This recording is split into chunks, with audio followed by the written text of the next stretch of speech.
So today we're having a webinar in place of our regular TCC meeting.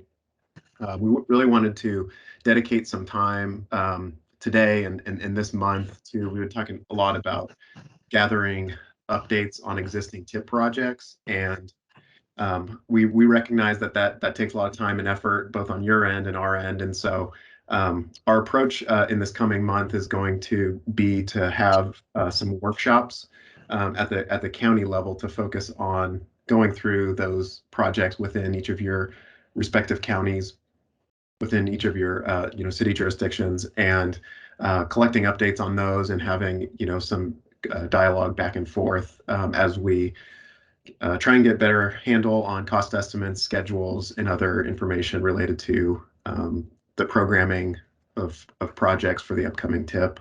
So what we have kind of in store for you today is just a preview of kind of what those workshops will look like. And then Anna's going to walk you through the TIP Interactive Database and demonstrate some of the capabilities of that tool that we hope to fully utilize. A lot of these capabilities have been around and available, but we hope to fully utilize those over the upcoming development cycle.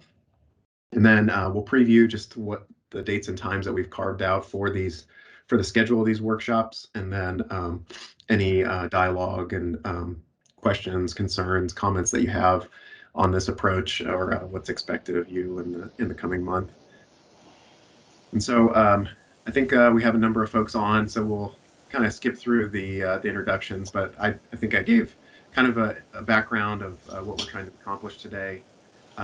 Just kind of a preview of what these workshops, kind of the purpose for them, as I mentioned, gathering the project status information to inform the programming.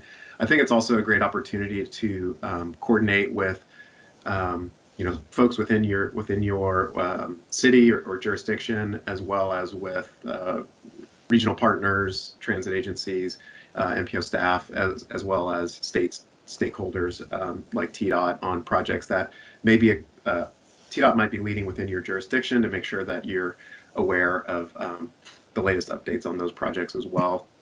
We went through a similar process for those of you that were with us through the update of the regional transportation plan. And so this county workshop approach and format will mirror those workshops largely. And so we thought that those were successful in gathering the information that we needed, and we're going to continue that approach with the TIP. Another purpose, obviously, is to leverage the full capabilities of our TIP Interactive Database, and I think that will not only help with the development of the TIP, but also to keep information in a central clearinghouse and help us kind of maintain updates and details on projects as they move forward and progress the development process. And then lastly, we're going to preview the workshop schedule.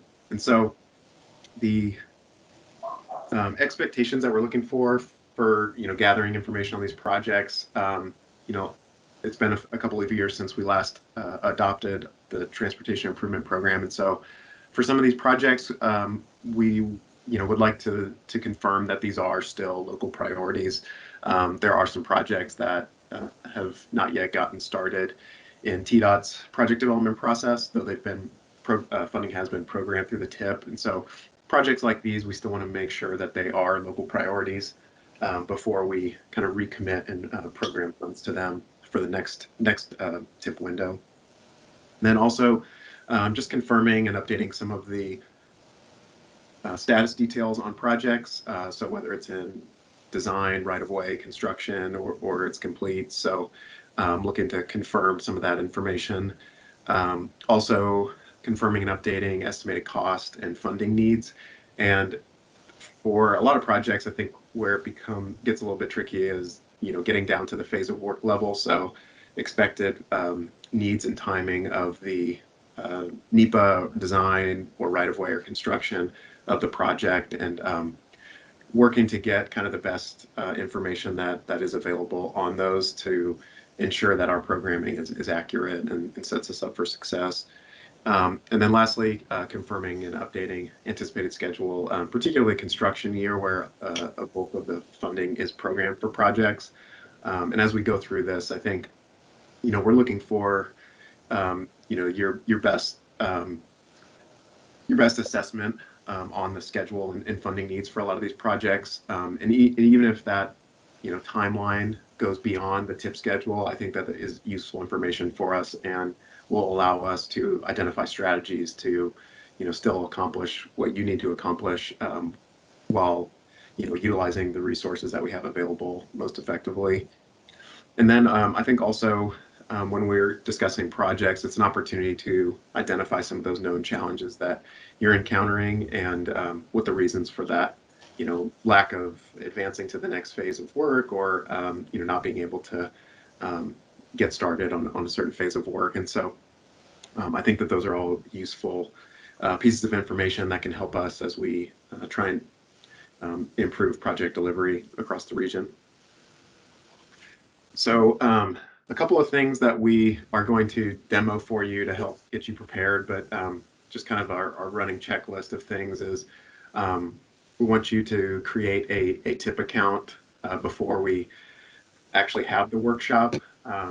And Anna's going to demo that after this slide.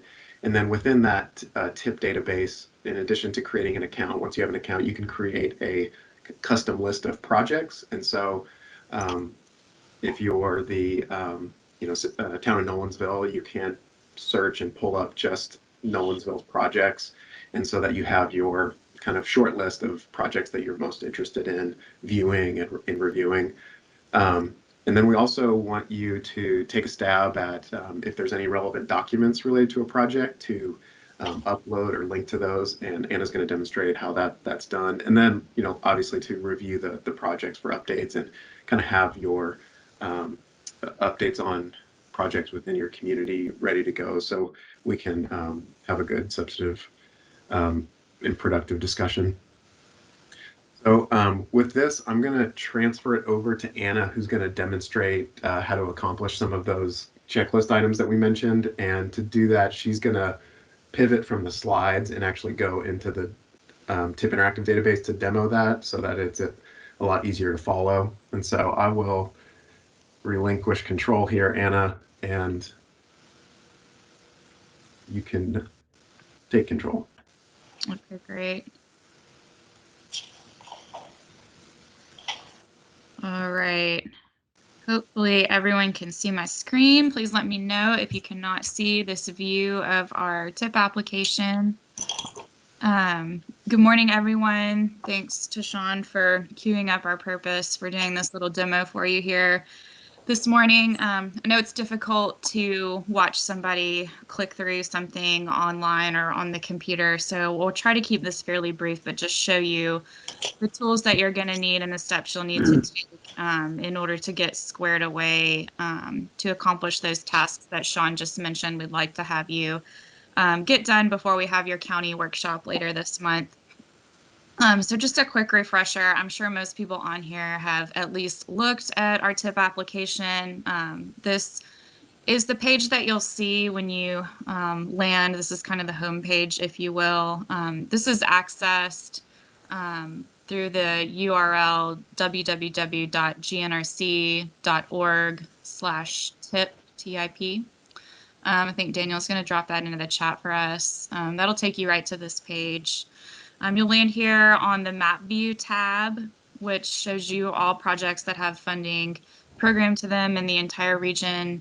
You can scroll in and out to this map. You can click on projects on the map. That will pull up project information down here in this gray colored box. As you scroll, it also adjusts the view in this list down here.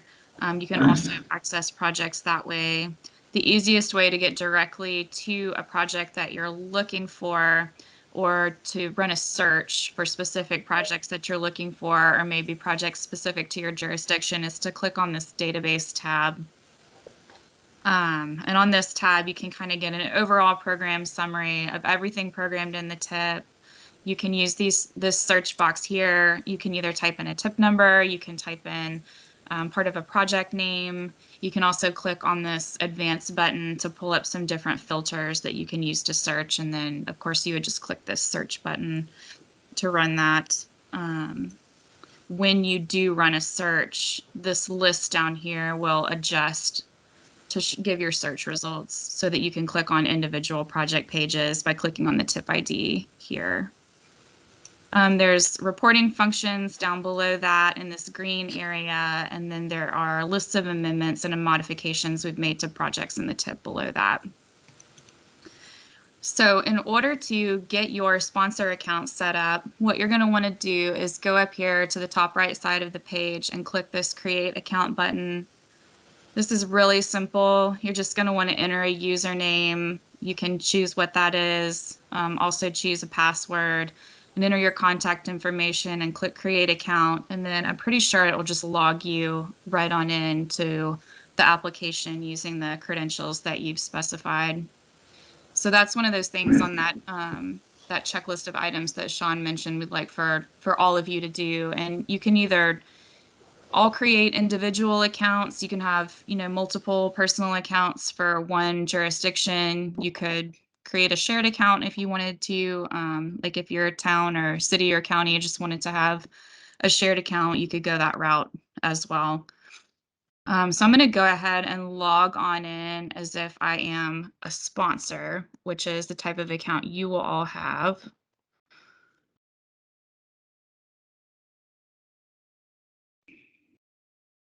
So I'm now logged in. Once you have an account and you're logged in, you will have an additional tab show up on this home view page here called My View. You can click on this tab to get some additional options here.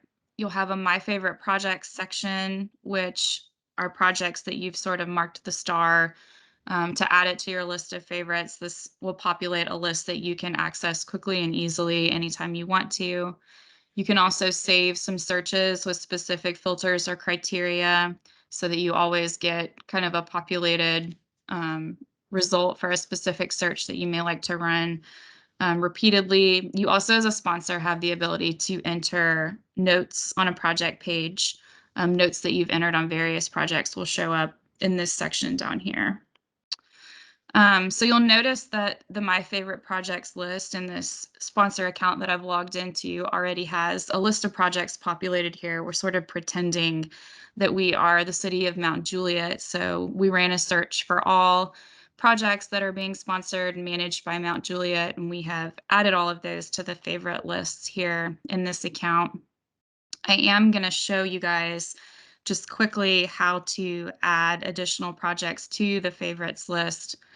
These are all the projects for Mount Juliet, but for the sake of demonstrating some things that we want to show you here in just a couple minutes, I'm going to add a couple other projects that are not actually Mount Juliet projects. I'm going to add a project in Nolensville. So I do know the tip number, so I'm going to type that in here. But again, you could also use a keyword that's part of the project title to search for a project you wish to. But I'm going to add this Nolensville Historic District Street Improvement Project to my favorites list. So click on that tip number to open up the project page, and I'm just going to go right up here again, kind of in the top right side of the screen, and click Mark as Favorite.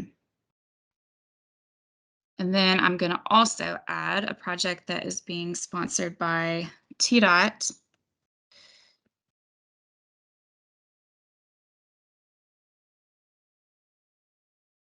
This Jefferson Pike widening project here. I'm going to click to open up this project page, and I'm going to mark this one as a favorite too. Now, if you go back to your My View tab, I'm going to set this to show all the projects that I've added to my list here. You'll notice that this Nolensville project here is now on the list, as well as this Jefferson Pike project now on the list as well. So let's go back and talk a little bit about the project pages. Again, I think most of you have probably looked at these before as well, but just really quickly, you've got the project description or scope outlined up here at the top of the page, as well as all the general project information, termini, length, various identification numbers that are associated with that project, the project's anticipated total cost, various breakdowns related to the funding that's programmed on the project. Down here, you've got the actual funds that are programmed to the project, the fiscal year in which they're programmed, the phase that they're programmed for, the funding source, and then, you know, your breakdown of total federal and state and local funds that are currently programmed to that project. If your project has any construction reserve funds budgeted to it, that will show up here as well. And then we have a section for obligated funds. We do receive a report from TDOT on a quarterly basis that lets us know what they have requested to be obligated and what FHWA or FTA has officially obligated. And those funds will show up down here in this green colored section. We have a section for project images and videos. This is something that you, as a sponsor with a sponsor account, do you have the opportunity to add to this images and videos section here. I'll show you here in just a minute how you can do that. Project documents and links. This is also something you have access to as a sponsor with a sponsor account. We will walk quickly through how to upload those types of things here. Project notes can be entered by either us on the GNRC side or by you as a project sponsor. Any notes that have been attributed to the project will show up here. If there have been amendments or administrative modifications performed, those will also show up. And then the public has the ability to, you know, of course, access this application, search for projects, and comment on projects, and those will also show up down here at the very bottom. I know I'm talking through this kind of quickly. If anybody has any questions, please feel free to interrupt me at any point. But when you're logged in as a sponsor and you take a look at a project page, you will have this partner control panel show up here in the top right. And that's where you will see this button where you can add images and documents. And so that's what we're going to walk through next. You'll notice you also have this proposed changes button. This is a functionality that we really have not deployed for use, but you know, potentially in the future could be a way that you could submit a proposed modification or amendment to us. But again, that's just something that we're not using at this time. Okay, so I think one of the things that we will show first is on this project page for the Mount Juliet Road widening at I-40 bridge. The city of Mount Juliet has a lovely capital improvements program dashboard that they have created. And that, of course, has reference information that's related to this project. So we wanted to add a link to their dashboard down here in the project documents and links section. I'll just show you really quick how you can do that. So you go to add image and documents. And then down here in this project documents and links section, you'll see, of course, that we have already added this link here, but for the sake of demonstration, I'm going to remove that for the time being. So you would just click this add document button here. You want to type, whether you're uploading a file or pasting a link to a website, you're going to want to type a description up here that just sort of shows what you're linking to. So we had typed local CIP dashboard as our title here. And then you want to go grab your link that you're wishing to add. So here's the Mount Juliet CIP dashboard online. I'm going to grab a copy of that link. I'm going to paste the URL here and click the link to file button. And as you can see, it showed up again right here. You can go up here and tell the program that we are done editing. Scroll back down and you'll see that it's been added back down here in this section. So pretty simple, hopefully pretty intuitive way to add a document link there. I'm going to flip back here to the My View tab. And we'll take a look at this Nolensville Historic District Street Improvement Project. And down here in the project documents and links section, the town of Nolensville had provided us a copy of a resolution that was documentation of the local match that they are providing on this project. So we had uploaded that here as well. So since this is a little different than adding a link like we just did, I'll also walk through uploading a document. Again, go back here, click on the Add Image and Documents button. Here's where you can see the file was uploaded down here in the Documents and Links section. Gonna remove that again. So you'll come here and click Add Document. See, add your description. And then instead of going down here to the URL field, we're gonna browse for our file.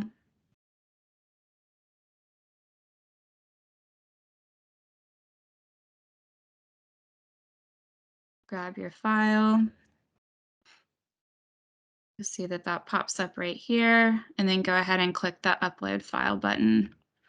And you'll see that this file has been added back down here in the Documents and Links section. Let it know you're done editing, scroll down, and you can see that that file has been uploaded here again in this section. So hopefully that's pretty easy for everyone to understand. I think the main thing is just when you go to add image and documents, when you are actually wanting to upload something, just make sure that you remember to always type a description up here and then either use this area to upload an actual file or use this area to add a URL if you're creating a link. You also have the ability, as I mentioned before, to add project images and videos. So if you have any maps you might like to add, or maybe before and after pictures of projects or any kind of progress photos you might want to add, you can certainly add those to this section as well. You would click Add an Image or Video here. This looks very similar to the section where we uploaded our documents and our links. Again, you would type a description up here at the top of the page. You can link to an image directly on a website, but I really wouldn't recommend doing that. I would probably just type your description, choose your file for your image that you want to upload or your video that you want to upload and upload it there.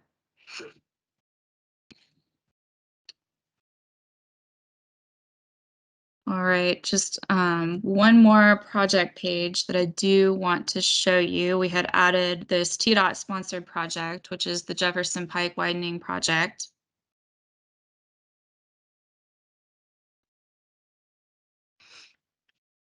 And down here on this project page, we had located a transportation planning report that TDOT had created for this project. So we uploaded that down here. We also found the project's webpage on the TDOT website, and we had uploaded that down here. So if you click on this, you'll get a download of the actual planning report that TDOT created for this project.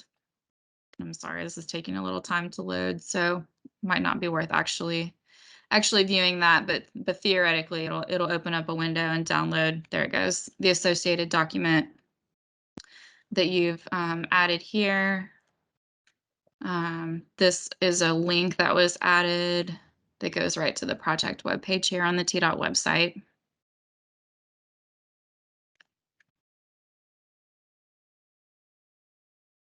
So that's really all we wanted to demonstrate for you in the TIP application. Again, the location of the application, kind of a brief overview of its functionality, how to create your sponsor account, log in as a sponsor, and the types of things that we would love for you guys as sponsors to help us populate within the database. How to add images and videos, how to upload relevant documents, and how to link to relevant project information or associated project information. If anyone has any questions before we move along in the slideshow and I turn it back over to Sean and back to the slides, I'm certainly happy to answer any questions. Hey, Anna. Hey there. That's Bill over in Gallatin. I was late joining the webinar, and I'll contact you about the parts I missed. Great. Thank you. Yeah, Bill will record and share the slides as well that kind of walk through the different items that we covered.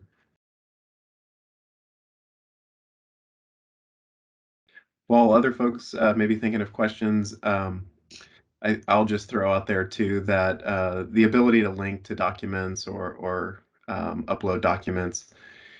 We mentioned a couple of the immediate things that came to mind related to projects, but if you have some other thoughts of helpful pieces of information or documents, planning studies, NEPA documents, I think there's a lot of possibilities, but just let us know, what comes to mind and what might be helpful for you and us to know.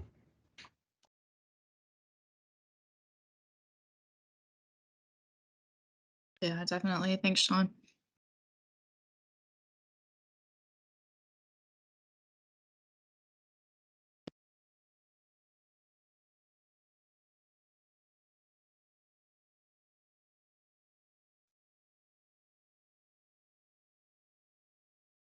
Any other questions before I turn it back over to Sean?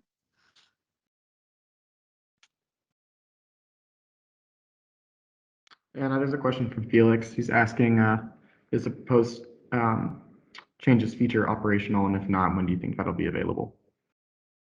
It is not something that we're using at this time. We may look at how we can effectively use it in the future, but I would say for now, just pretend it's not there.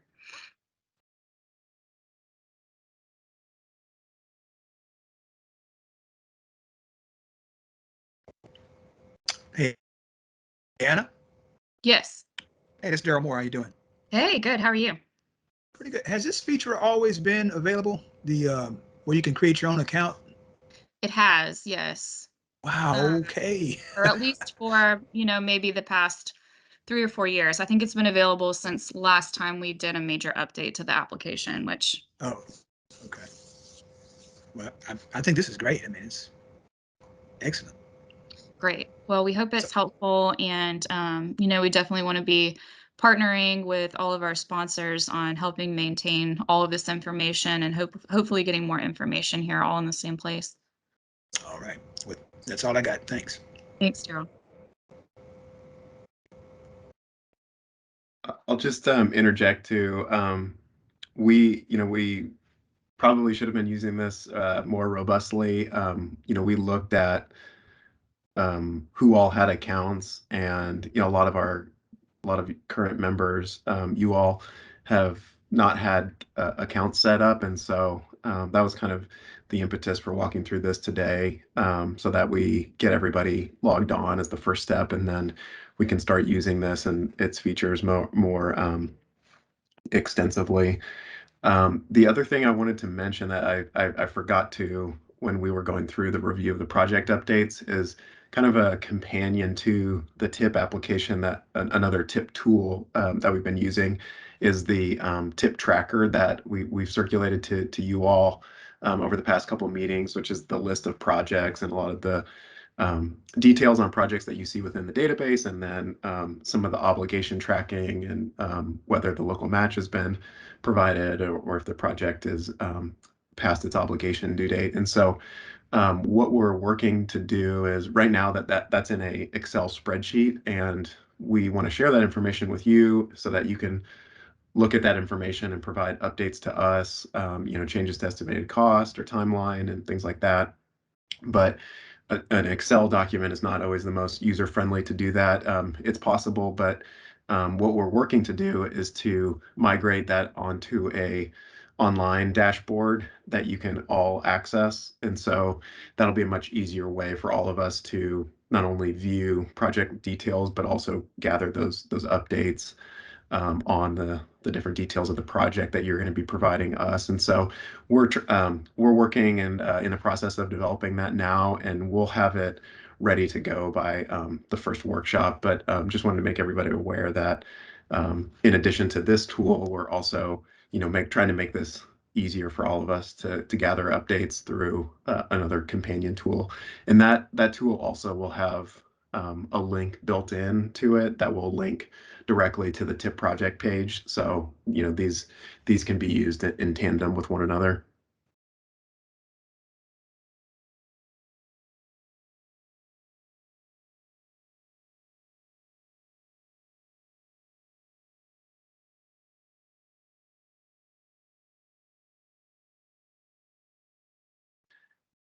Anna, do you want to go back to the slides? Sure thing, if we're ready to move along. Okay, I'll pull the slides back up.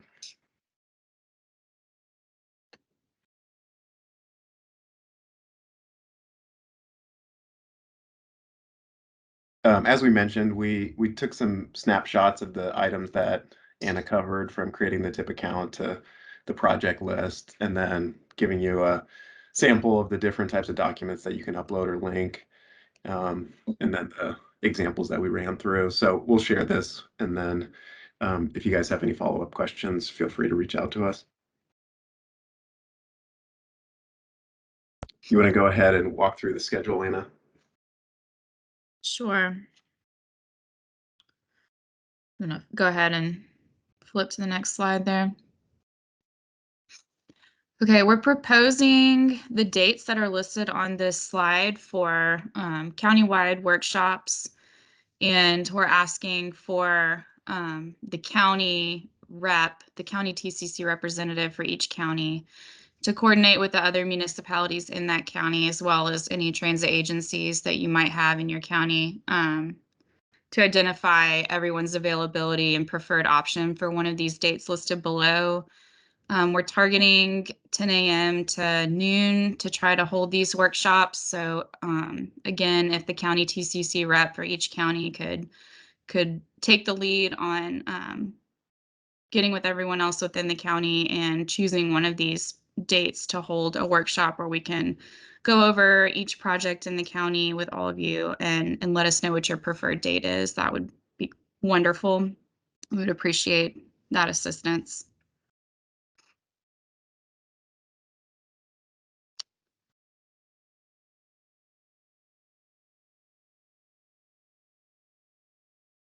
And Sean, did you have another slide after this?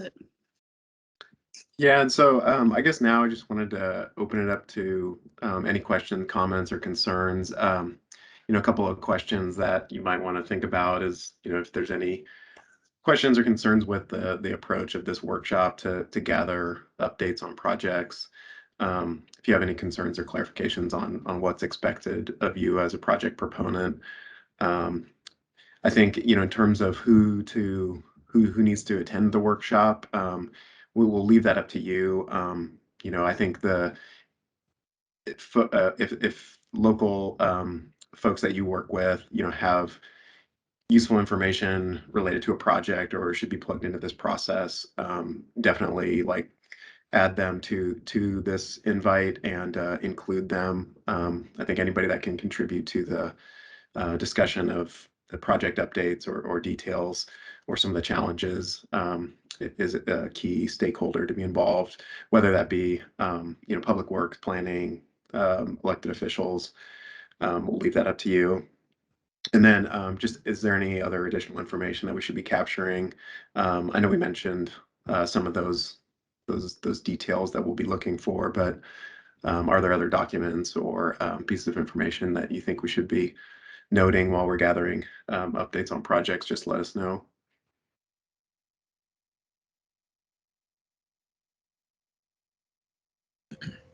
Hey, Sean, Yes. I think Felix has his hand up there. Okay, go ahead, Felix. Sorry, I can't see the screen with the current dashboard that I have, but go ahead, Felix. That's okay. Thank you. Can you hear me okay? Yes. Okay. Thanks, Daryl.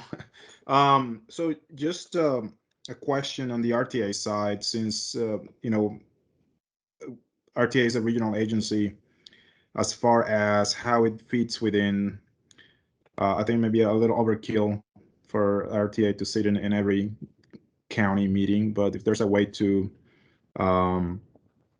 to coordinate in a more efficient way how RTA projects may be within each of the counties, for example. And also there may be some value, I don't know if maybe having a discussion that includes all the different transit agencies as well. Just putting that out there, not to create more meetings, but just to make sure that we don't overlook anything. Yeah, that's a good point. Thanks for bringing that up. I think we're flexible. If there's a preference to just gather the transit agencies together and go through, I think that's we can gladly do that. It makes me think too. It's probably a similar concern on TDOT's end. Jonathan, I know you're here and you don't have to answer this now, but with the RTP approach, those county workshops, I know TDOT was able to carve out time to attend each of those. That would be great if you're able to do that. If you aren't able to do that, I think we could schedule TDOT separately and gather updates on those projects and then just have that information available as we meet with the other counties. But I'll let you guys kind of weigh in on how much time you're available to dedicate to that.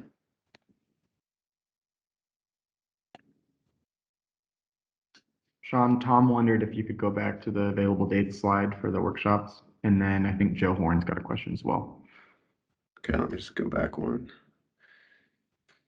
So we were looking at mainly Tuesday, Wednesday, Thursday dates, or like middle of the week for the next 3 weeks. Trying to get these all carved out before the end of the month. We have some flexibility in terms of there's a couple, I think we could make some additional times be available to work. I think staff was also thinking that not all counties are going to take 2 hours, and so there might be an opportunity to book 2 counties on the same date if there's fewer projects on the list.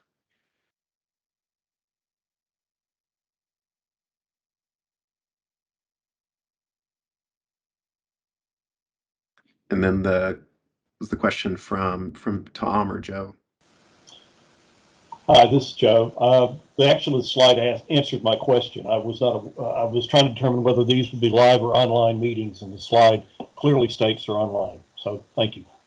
Yeah, and I think the online approach will help streamline things. Just we'll all be looking on the same list and working off the same sheet to gather those updates. So that should work well.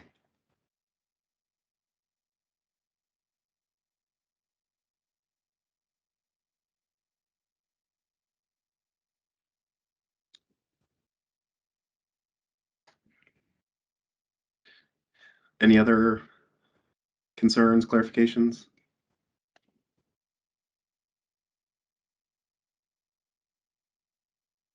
Hey, Sean. Yeah, Tom.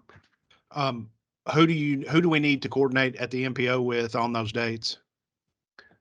Just go ahead and email Anna and I, and we'll kind of take this as a first come first serve and pencil you in if you with the dates that you've preferred or identified for your county. Okay, thank you.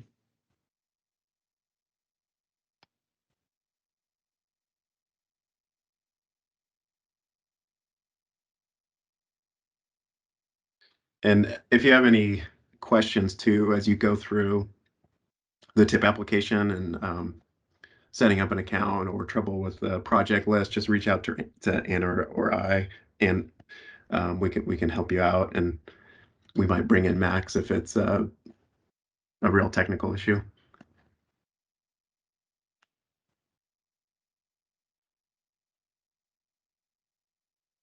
Okay, well, I'll just move on to some quick other updates. Max, I think I'm going to turn it over to you first just to mention the opportunity for an upcoming webinar. Are you available? Yeah, can you hear me? Yeah. Yes? Yes. Okay. Yeah, just real quick. This is a request from the State Data Center. Tim Kuhn has been working with us to make modifications to the public use microdata geographies. For those of you that aren't familiar with those, it's very detailed surveys and results from the census. They're at larger geographies typically than counties, but get a lot of the information that we use for our travel demand model input, specifically our activity portion of that. They're very valuable for research purposes. So, defining these correctly is extremely valuable to us. What he will be going over on this webinar are two options that the state has proposed. One is the minimum change. So they're trying to do the things that are required to be done without changing the historic boundaries. And then option two is kind of like a wholesale change to make them more optimized for the folks that are using them. So that option two is what we really helped him to craft. This eliminates some of the geography issues that cause some inaccuracies within our model. So if you have the time and interest, if you could please join that webinar. And I'm not going to ask you to vote for option two, but I will urge you to vote for option two if that's something that you would like to help us out with. Any questions on that? I'm more than happy to take.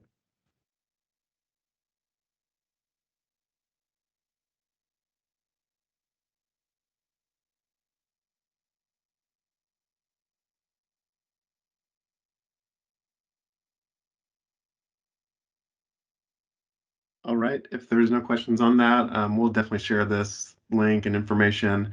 We'll just move on to a quick update on the TIP amendment cycle. Anna, would you mind addressing this one? Sure, thanks, Sean.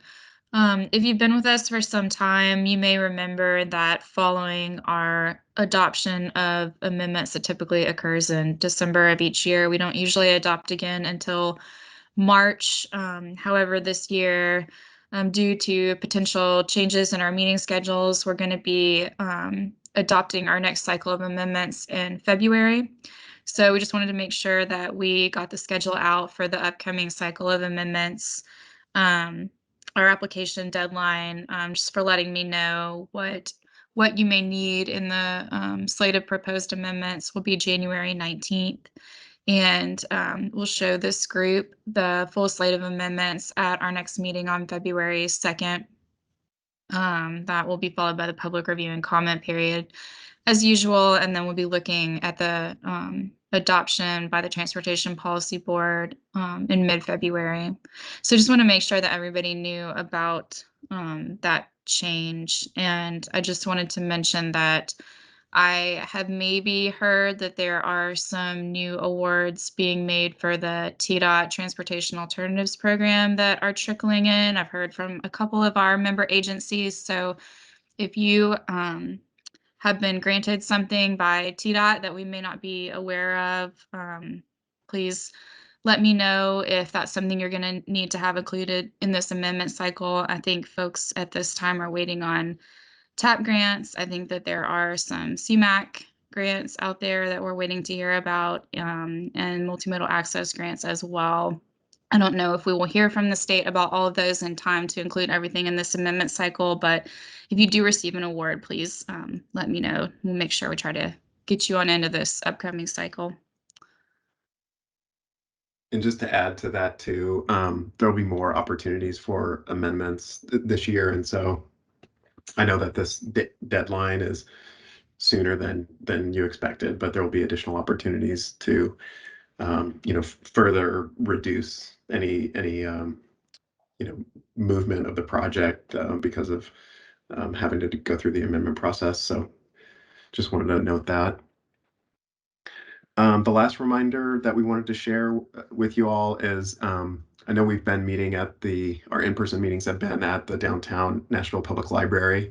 That location's not available for our February meeting, and so we are going to meet at the new Tennessee State Library and Archives, which is just north of the Farmers Market downtown. And so this is the location, and the address, and it has plenty of parking, and we'll be meeting there for our February meeting, and the Transportation Policy Board will also be meeting there instead of the Bankers Association building for the remainder of the calendar year. And so look forward to being at that space in February, and we'll definitely remind you all as the meeting gets closer, but wanted to give a quick update now.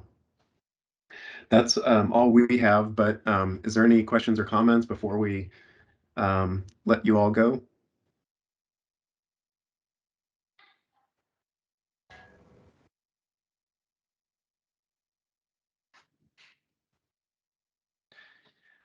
Well, thank you again for joining us, and we will be sharing the content that we went through, recording as well as the slides, and let us know if you have any trouble as you begin to create an account on the TIP database and explore those capabilities.